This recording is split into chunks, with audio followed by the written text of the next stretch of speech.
Every so often, a small company steps into a story too big for its own market cap. Now, this isn't about a meme coin or a new viral trend, just technology, walking straight into the real world.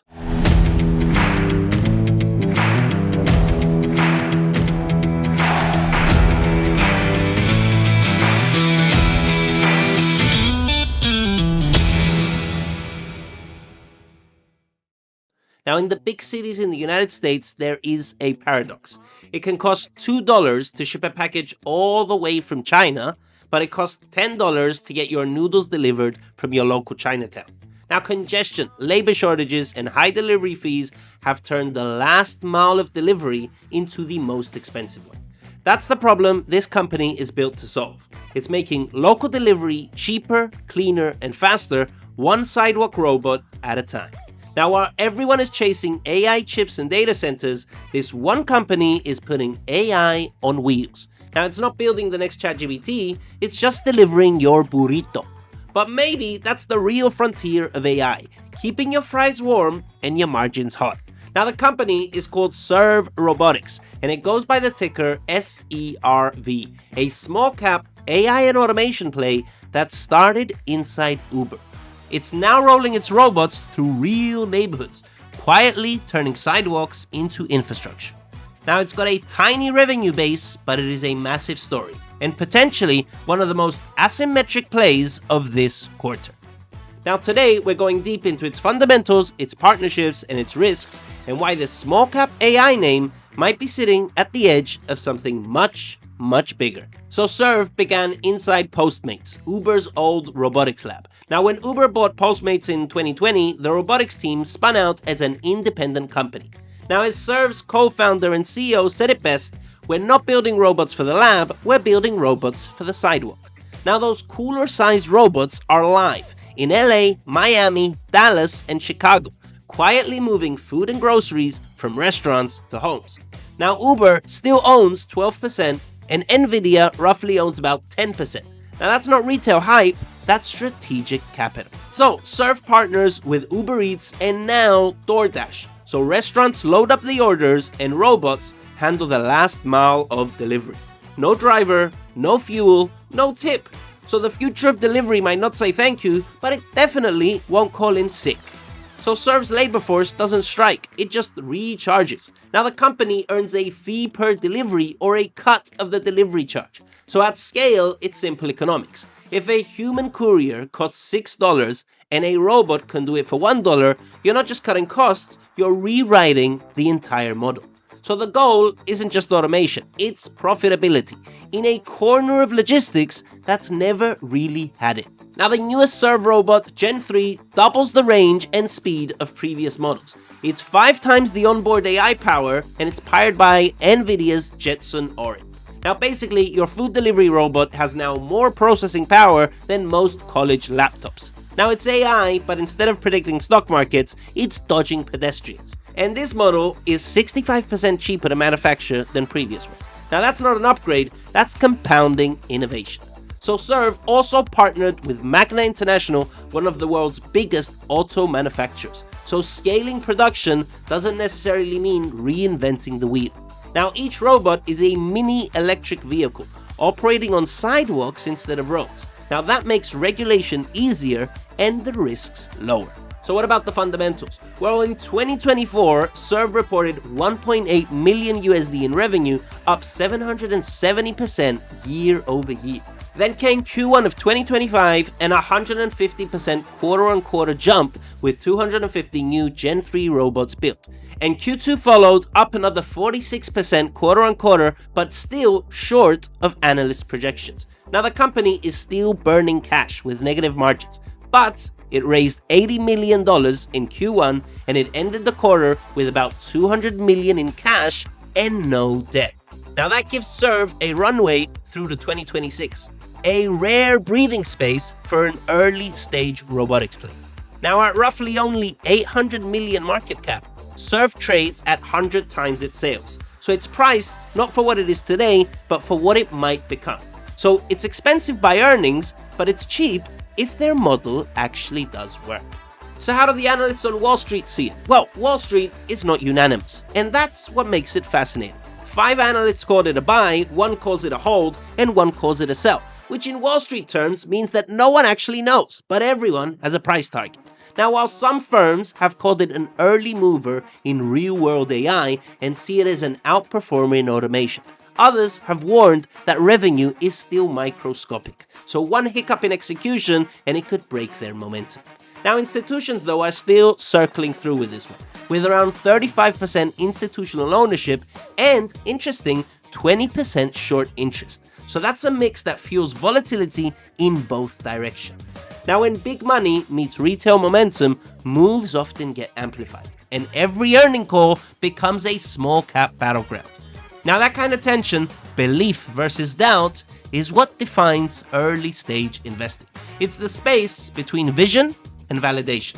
And right now, Serve sits right in the middle of that space, where speculation meets conviction. So what about their competitors? Well, Starship Technologies leads by size with over 2,700 robots. And Coco Robotics partners with Uber Eats and DoorDash. And even DoorDash themselves are testing their own robot called Dot. But what is Serve's unique advantage? Well, it is the only public company in this space, which is giving investors direct exposure to sidewalk automation. So we add into that Magna's manufacturing scale, and Serve has an edge that's both physical and technical. So what are the charts telling us? Well, after the DoorDash announcement on October 9th, Serve spiked more than 20% to $18, a rally that began from the October low of $11.20. Now that same level is now acting as key support, the base that launched the previous rally. Now price is drifting back into that zone, right where we also find the 200-day moving average. So traders will definitely be watching that zone for a reaction and for any increase in volume that can hint towards a bounce. But important to note that the structure has shifted. So the uptrend that carried Serve through late summer has now been broken. So after breaking below $12.50 and losing the 50-day moving average, momentum has been confirmed as bearish. So the market is no longer trending higher, it is now searching for balance. A new base likely needs to form around key support before any sustained move up. Now the excitement following the DoorDash announcement has now cooled off and investors are waiting for proof of traction, not just headlines. So in the short term, that means that expectations have softened. This isn't a setup for immediate fireworks, but it still doesn't erase the bigger picture that we're seeing. The long-term potential still depends on execution. And once the base is built, momentum could then shift again. So below the 1120 support level, the long-term floor is outlined at $9, the 6-month low which was previously respected back in August. Key resistance sits at $15, the wall that has been capping any further rebounds. So momentum remains bearish as long as we're below $15. But a sustained break above $15 tilts momentum bullish and aligns it with the long-term uptrend. So that is the go level. So it's compression before resolution. And of course, this won't be a fast play. So volume has been climbing into every rumor, into every headline. And with roughly 20% of shares sold short, that volatility cuts both ways. It's fuel for the rallies, but it's also fuel for the dips. Now when the story and the technical setup synchronize, that's when the movement will start getting loud and most likely also get some attention. So what are the risks and the realities for this stock? Well, Serve is still unprofitable. Every quarter it is bleeding cash. Revenue is growing, but from a very small base. Now, regulation is a shadow that is always nearby. Each city, of course, has its own rules and its own tolerance for robots amongst pedestrians. Now, there's also the execution challenge, building, maintaining, charging, and coordinating thousands of units across dense cities. So it's actually a logistics marathon disguised as an AI story. And like most marathons, not everyone that starts it actually finishes it. And then there is the existential risk, your own partners becoming competitors one day. DoorDash is already testing its own hardware, and who knows, Uber could be looking into it too. Finally, there's the earning pressure. Serve has missed every earnings call so far, even as delivery volume continues to climb. Now, the market wants more than growth at this stage. It wants progress towards actual profitability. That's why earnings on November 12th really matters, because at this stage, every quarterly print either earns trust or breaks it. Now, the next big catalyst, November 12th, after the market closes, Q3 earnings. Currently, expectations are low, but that's where asymmetric trades are born. So if Serve shows accelerating revenue, improving unit economics, or hints of cost leverage, reaction could be swift. Now, on the other hand, if it misses again, the conviction could get tested even faster. Now, beyond earnings call, things to watch out for are DoorDash rollout speed, Uber Eats expansion towards the target of 2,000 robots, and any new partnerships or city approvals. Now, each update will either validate or challenge their story. So the next earning call isn't just a quarterly update, it is a credibility test, whether Serve can turn fleet growth into financial traction or just another story that ran out of steam. Now let's be clear, this isn't a quiet compounding stock, it's a conviction play balanced on execution. It's not a dividend stock, it's an adrenaline stock. So for traders, the setup is simple. November 12th is the next catalyst. It's a reaction trade, pure and simple. A surprise beat of earnings could see a strong bounce, and if we get a move above 12, it could start to build some traction. On the other hand, missing earnings again could trigger an even further correction. Now this is where volatility becomes the strategy. For investors, on the other hand, the horizon is much wider. Milestones matter more than day-to-day price action. So fleet deployment, cost per delivery, cash runaway. So for investors, the best way would be to size small and build conviction over time, only if the company proves its milestones. So both perspectives meet at one word: conviction. One trades the reaction, the other invests in the validation. Now, because high risk doesn't necessarily mean blind risk. It means understanding the asymmetry. So when the downside is measurable, but the upside is exponential, that's where opportunity hides. And that's what Serve is offering right now. A visible, volatile path between story and substance. So what would be Serve's ideal bullish case? Well, Serve scales fast, drops delivery cost below $1, and becomes the go-to partner for autonomous logistics. On the other hand, the bearish case would be that their growth stalls, cash burn accelerates, and valuation compresses before the profits appear.